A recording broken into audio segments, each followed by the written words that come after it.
রাধে রাধে। একজন বলেছিল যে একটা কমিউনিটি যদি একজোট হয়ে যায় তাহলে আমাদের অর্থাৎ হিন্দু বাঙালিদের 12টা বাজিয়ে দেবে। তাই আমরা যাতে আমাদের 13টা না বাজাই, তাহলে যাতে কোনো অন্যায়ের বিরুদ্ধে প্রতিবাদ না করি, তার বিরুদ্ধে কথা না বলি, তাকে সবসময় ভালোভাবে রাখতে হবে, কিন্তু হয় না এটা। বাঙালি হিন্দুরা, ভারতীয় হিন্দুরা সব সহ্য করতে পারে। তারা খেটে খাওয়া মানুষ, বাঙালি হিন্দু খেটে খাওয়া মানুষ সব সহ্য করতে পারে, কিন্তু যখন প্রশ্ন তাদের দেশের ওপর আসে, যখন তাদের অস্তিত্ব, তাদের ধর্ম নিয়ে প্রশ্ন আসে, তখন বাঙালি হিন্দুরা একটা সেকেন্ডও সময় লাগে না সেই শাসক দলকে লাথি মেরে তাড়াতে। 34 বছরের বাম আমল আমরা দেখেছি। আর আজকে টিএমসি, যেটা হচ্ছে মমতা বেগম, শেখ অভিষেক, এদের পার্টি, তো তাদেরকে আমরাই এনেছিলাম, এটা আমি বলছি, আমার বলতে কোনো অসুবিধা নেই। তখনও আমি টিএমসিকে সাপোর্ট করে কমিউনিস্টের বিরুদ্ধে, সিপিএমের বিরুদ্ধে আমরাই এনেছিলাম, সাধারণ মানুষ এনেছিলাম, কিন্তু আজকে আমরাই কিন্তু তাদেরকে তাড়িয়েছি।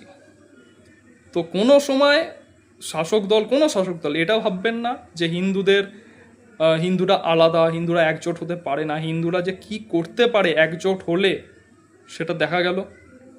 তো কোনো সময় হিন্দুদের ধর্মে, হিন্দুদের ভারত দেশের ওপর একদম আঘাত করবেন না, এটা আপনাদের জন্য খুব ভয়ঙ্কর হবে। আজকে জয়টা হচ্ছে হিন্দু মহাশক্তির জয়। আমাদের দেশের সুরক্ষার জন্য, আমাদের রাজ্যের সুরক্ষার জন্য, এই রাজ্য মানে পশ্চিমবঙ্গ যাতে বাংলাদেশ না হয়ে যায়, সেই জন্য আমরা এই পরিবর্তন এনেছি। গোটা রাজ্যে আজ গেরুয়া ঝড়, জয় শ্রীরাম ধ্বনি, ভারত কা বাচ্চা বাচ্চা জয় শ্রীরাম বলেগা। তো আজকেও পশ্চিমবঙ্গের বাচ্চা বাচ্চা জয় শ্রীরাম বলবে, এবং প্রত্যেক বাড়ির ছাদে আমাদের ধর্ম পতাকা, ধর্মধ্বজা লাগানো থাকবে, লাগানো আছে, আগামী দিনেও থাকবে। আমি আবার বলছি, বাঙালি দু রকম হয়, একটা হচ্ছে বাংলাদেশের কাঙালা দেশের বাঙালি, আর আমরা হচ্ছি সেই বাঙালি, ভারতীয় বাঙালি। আমরা হচ্ছি ভারতীয় হিন্দু বাঙালি। আমরা শুধু বাঙালি নই, আমরা হচ্ছে ভারতীয় হিন্দু বাঙালি। আর গর্গ চ্যাটার্জি, যেটা বাংলাদেশের রোহিঙ্গাদের হয়ে কাজ করতো, গর্গ, পেছন দিয়ে বাংলা বেরিয়ে গেল তো, বাংলা, বিহারি, গুজরাটি এদের মধ্যে দাঙ্গা লাগানো পেছন দিয়ে বেরিয়ে গেল তো।